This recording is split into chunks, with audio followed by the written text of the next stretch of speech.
So today we are back with our In Good Company, and we have the pleasure of speaking with Janene Oleaga.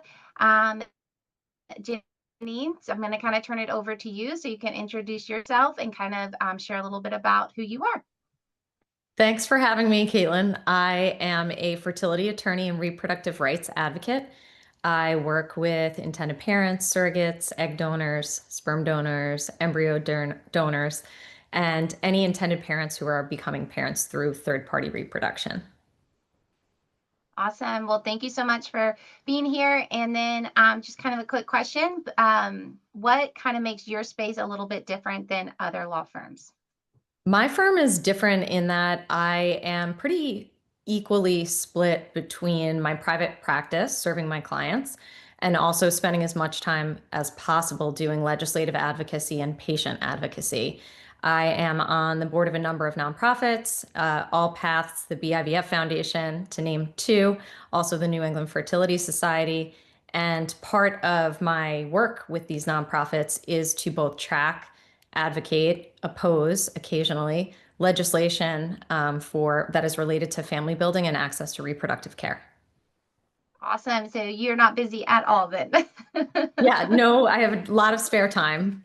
Absolutely, absolutely. Well, we love what you're doing and appreciate all the hard work for what you do to support your clients as well as the advocacy work. It's truly amazing, and just so happy to have you here today to get your view of the industry and kind of the direction of the industry, as well as really just to educate clients and what they should be looking for in regards to starting their surrogacy or egg donation journey, as well as maybe the escrow portion of things too. So with that being said, there's numerous roles that go into surrogacy and egg donation journeys.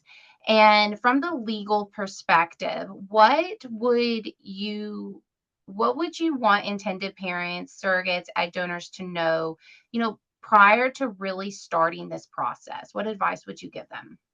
When people first come to me, I tell them you're the GM. You need to build your team. So build the team of people who are going to support you on this journey. Yes, that includes lawyers, escrow, a surrogacy or egg donation agency, mental health providers, but it also includes the network of people you're going to rely on throughout the journey. People to both cheer for you and support you if things are hard. Every professional I know in this space tries to make the journey as easy as possible, but there can be hiccups or things along the way where you're going to need to rely on the support of the people around you. So I always tell people you have to build your team. Absolutely. I couldn't agree with that more. Specifically for intended parents, is there anything different advice you would offer an intended parent to a surrogate, or just really just making sure that they're going with who they feel most comfortable with and supported by? I'm always encouraging people to go with who they feel the most supported by. Do your research. I think that research looks differently from the intended parent side versus the surrogate or egg donor side, right? Do you want a knowledgeable attorney who's also an advocate? I would say yes, but Yeah. it varies on what you're looking for. I had a mentor many years ago tell me that to be a good lawyer, you have to be knowledgeable and you need skill. But to be a great lawyer, you need empathy and passion. And you can't fake empathy and passion. So I think what sets apart the average professionals from the truly great professionals in this space is advocacy, empathy, passion. Absolutely. I could not agree more with that. Just having that person in your corner, knowing that they're going to be there for you through it all and to really provide you, expert advice and lead you in the correct direction. That's amazing. I love that. So, kind of with that being said, what are some common challenges that you see specifically with intended parents, surrogates, egg donors? Does this come up in the contract phase? Does it come up at the beginning? I guess really what common challenges do you see? I think regardless of the type or topic of the challenge, it ultimately comes down to a lack of transparency or a Mhm. failure to communicate. Those Yeah. are the two biggest failures I see. I'm sure you see the same from your end. I know SeedTrust does a great job of being transparent. I think for the most part, when people are having a disagreement, a hiccup, most of the time that's coming down to the fact that they either fail to communicate, whether it was a failure on the party's part or on the part of the professionals that are representing them, or just a lack of transparency. And typically it's not due to any bad acting, but it does create the feeling of discomfort or the implication that there's something to not be transparent about. I always encourage everyone in this industry to be transparent about how you work, who you work with, and why. Absolutely. You're right there. We do see that a lot, kind of on our end. Maybe when it gets to a certain reimbursement and one party thinks that, they were under the impression it was should be reimbursed this way, and the other party was under the impression a different way. And not that there's any, hard feelings there. It's just a different interpretation. And I do agree, just having that communication and transparency between everyone can really alleviate a lot of those concerns later on.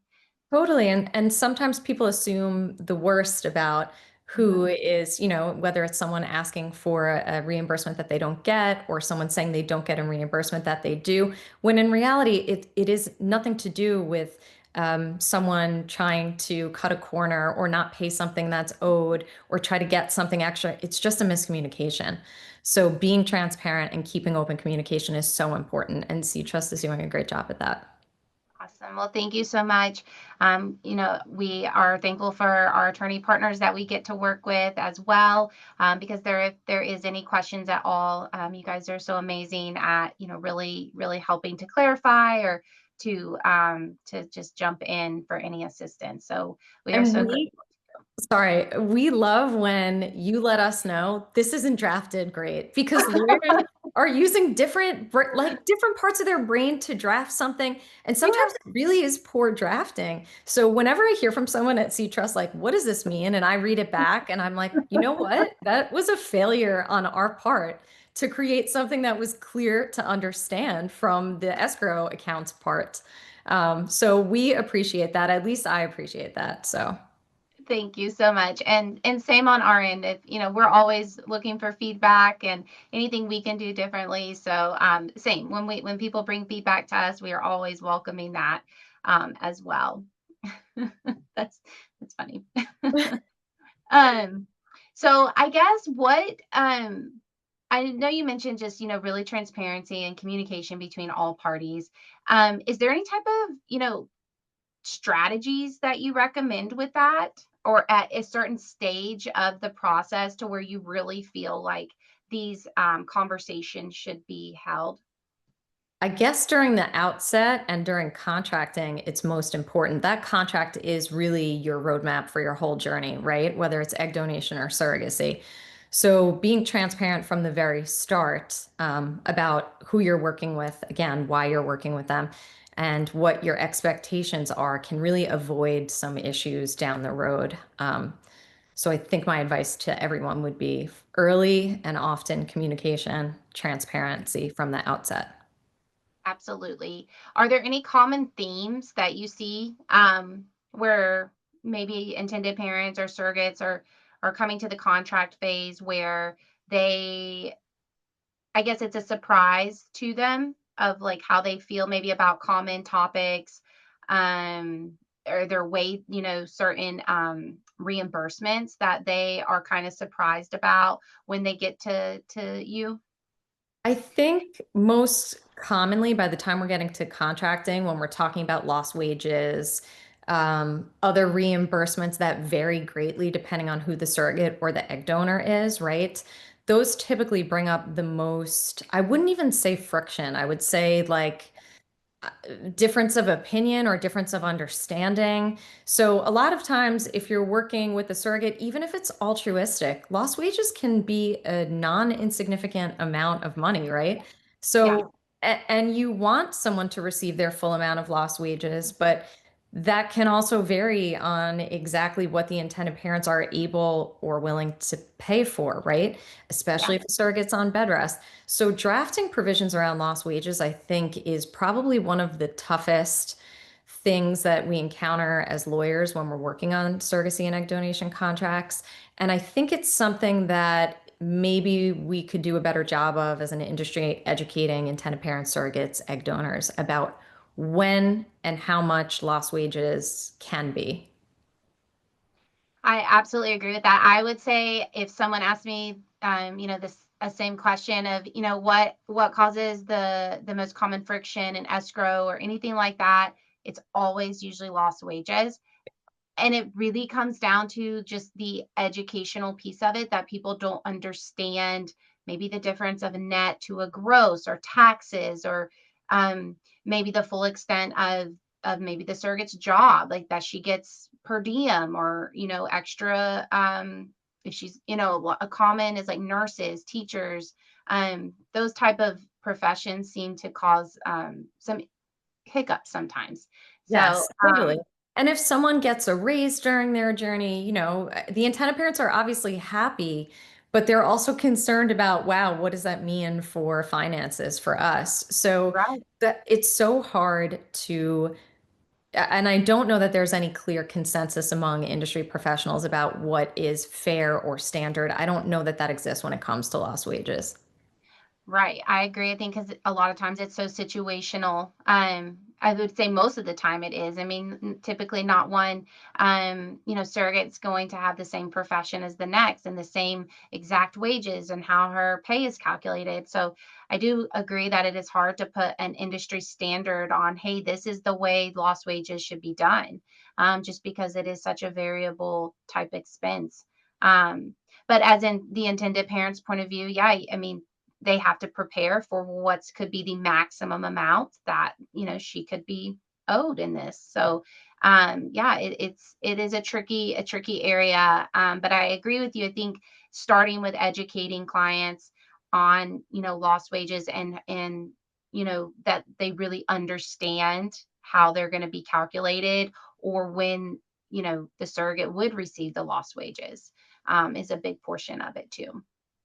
Yeah, I couldn't agree more. I think that's the single most contentious point. Even though no one wants to be contentious, it just happens to cause a lot of conversation. It absolutely does. Yes, I would agree with that as well. So kind of switching, I know we're kind of switching to escrow, just with discussing this, but in your experience, what is your opinion on the importance of having an independent escrow provider manage the funds? I love that this is part of New York statute that requires an independent escrow because then it's not even something that I need to argue about or insist upon. Right. It is so important to have an independent escrow agent. It can't be understated how important it is, even sometimes when it's an altruistic journey, right? Not only for all of the ethical reasons, right? We'll get to those in a second, but primarily when I pitch to my clients who don't want to work with an escrow agent, it gives you the freedom to be able to talk amongst the parties about things aside from money. And that Absolutely. alone is invaluable. You're going to get to talk about your surrogacy journey. You're going to get to talk about egg donation. You're not going to have to worry that every conversation is going to be about money. What am I getting paid and when? It frees you up to be able to connect with the intended parents or connect with the surrogate in a way that managing your own escrow is just not going to allow. And of course, the million ethical reasons for a surrogate or egg donor, escrow is peace of mind. Even though there's so much trust there among the parties, and there has to be, it's peace of mind. Nothing is going to change. You're removing variables. Nothing's going to change to the fact that you won't be paid. So it's so important for everyone to understand why escrow is not only a good idea, but a necessary step. I could not agree more. I have similar conversations, especially when I get to speak with intended parents who are doing a independent journey. It really just allows that open dialogue to say, hey, let us talk about the financial part of things. Let us have those conversations between all parties, so you don't have to focus on that. And it's also giving everyone a peace of mind knowing that the funds are allocated specifically for all the necessary expenses that are going to occur. So I couldn't agree more with you, just with the necessity of having that escrow in place. It's hard when you work when you're not anyone in this field that's not the IVF clinic, to make sometimes your clients understand why cutting corners is a bad idea. Yeah. So nobody wants to cut corners at the IVF clinic, but sometimes at legal or when working with an escrow agent, people don't, it's not that they want to do something nefarious, it's just that they don't understand the importance of these independent roles. Yeah. Absolutely. I, kind of tell clients that, yes, this is an expense, but probably in comparison to a lot of expenses with this journey, this really is a small portion of it. Yet, if you don't choose the correct provider or do not have one at all, this could be costing you your largest expense of your journey. Just not having those safeguards in place and going with companies that you trust and that are going to protect you and your surrogate. And and your time, you're Yeah. gifting them time back to not have to manage these accounts, these funds, to not have to constantly talk to their surrogate about payments to be made. It's time. One Yeah. less worry in a journey filled with other worries. Absolutely. And to focus on, the most precious gift, which is the baby at the end of all of this, which is everyone's main goal. It's the best part. It It's the is. best part of the job. It is. So with your clients, what do you do to ensure financial transparency and trust? I'm very clear always with my clients about my fees, when they'll be billed and when they're Mhm. expected to be paid. And I try my very best to draft the contracts for this that have the same answers, right? How Yeah. much, when, and yes, sometimes there is a range, right? Lost wages, still have to draft the contract appropriately, but we can't give you an exact number. No. So Yeah. I try to encourage you need to work with people who are going to give you the same answers. Clarity, transparency are so important. So I know you're doing a good job. I can't imagine managing the amount of escrow accounts that you manage. It's impressive, but you're doing a great job. Thank you. Thank you. We appreciate that. And we love being able to help families. So, I guess kind of talking about that, what do you love most about this industry and work that you get to do? Ugh, the people, the Yeah. people, my clients, all of them, my colleagues in this field, the other professionals in this industry, the babies. I think that the best part of the job is the people that find each other through working in this industry or through meeting each other through advocacy groups or support networks. That the people I have met in working in this field have been among the greatest people I've met in my life. And I don't say that lightly. I think that the majority, I shouldn't even say the majority, the overwhelming majority of people that work in this field are the most incredible people. I could not agree more with that as well. It's such a rewarding industry to be a part of. Yes, I have met some of the best people working in this industry as well. And So it's so cool that so many people have come to find this work through different paths, right? Whether your own experience with infertility, whether helping a friend navigate infertility. It's so interesting to hear the stories of how people ended up here working in this field, and getting to work with these clients. I don't think there's anything greater than working with clients who are either helping someone have a baby or expecting and planning to have a baby through third party reproduction. Like, what does that say about where we're headed as a society and the world, right? There's so much hope. there is. And that, yes, to hear people's journey to how they ended up doing what they're doing now. Those are some amazing stories that are out there. Um, and that they still get to work in this to help people. So yeah, I love that. I guess what do you think defines the best professionals in this space. Ooh, the best professionals are like my old mentor said, it's Yes. got to be a mix of knowledge and skill. Absolutely. You have to know what you're doing. This is an area of law, but also just a practice area where not knowing the answers can get you in a lot of trouble and can be harmful to your clients. So knowledge and skill, absolutely. But you also need that empathy and passion. You have to work with people who spend their extra spare time still working in this field, but not calling it work, right? Because they care so much about where we're heading as an industry. They care so much about making sure that everyone is a good actor in this field and making sure that we have the absolute highest standard of practices. Yes, absolutely. Absolutely. What do you do to approach ethical making decisions in your law firm? So first step one, checking the organizations that I'm a part of that have a focus on ethics. So seeds, first and foremost, ASRM as well, Yeah. checking their guidelines to make sure. Typically it's a question that's been asked and answered, right? Like there's so much in third party reproduction where it is a question, it is a gray area of where do we land on this as a society, as professionals that serve this community. What is the consensus about what is ethical?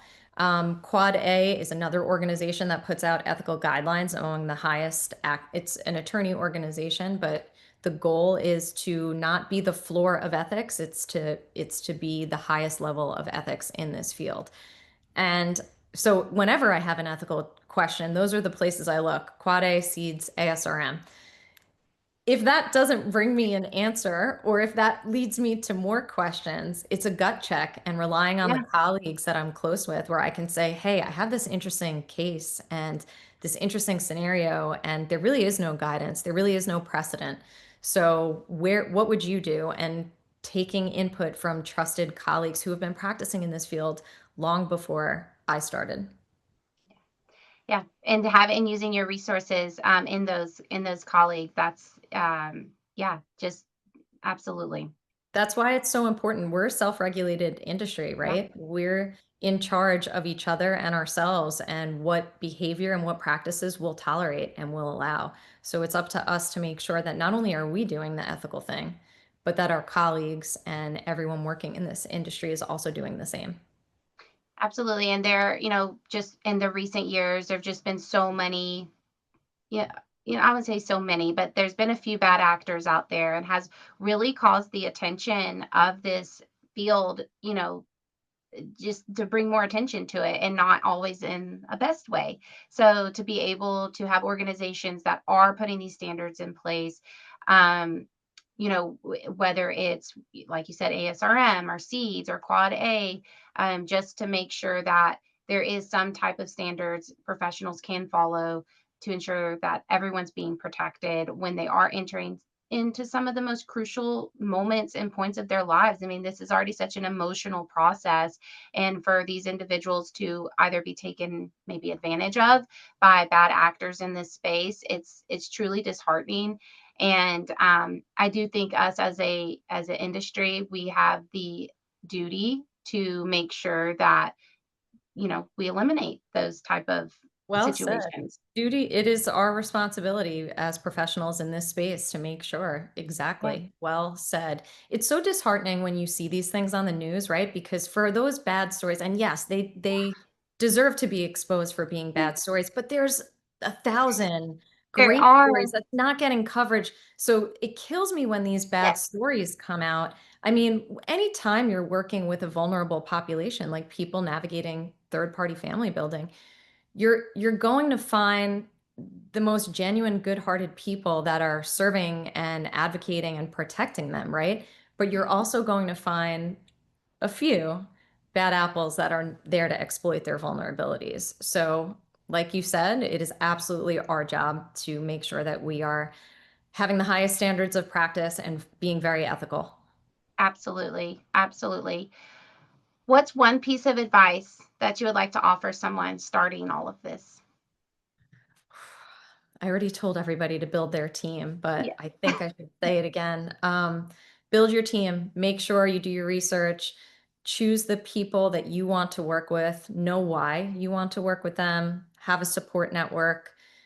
This is top to bottom. Choose the clinic you want to work with, the doctor you want to work with, the agency you want to work with, the escrow agency that you want to work with, the lawyers you want to work with. Those are your decisions. I know there's so many decisions to make, but those are your decisions. Mental health providers, and again, your support network. You're going to need them.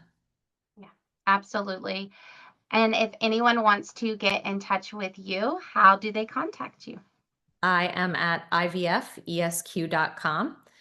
So you can find me there. All my contact information for both of my offices will be on the website, and you can feel free to send me a message anytime. And I encourage it. So, yeah, happy to hear from anyone anytime. Awesome. Well, thank you so much, Janene. I really appreciate you just having this discussion with me today. And we're so thankful for you and everything you're doing for your clients and just advocating. It's truly inspirational. And I am just honored to know you. Oh, thank you so much. I appreciate that. And I feel the same about you, Kaitlyn. So thank you. Oh, thank you. Well, thank you so much.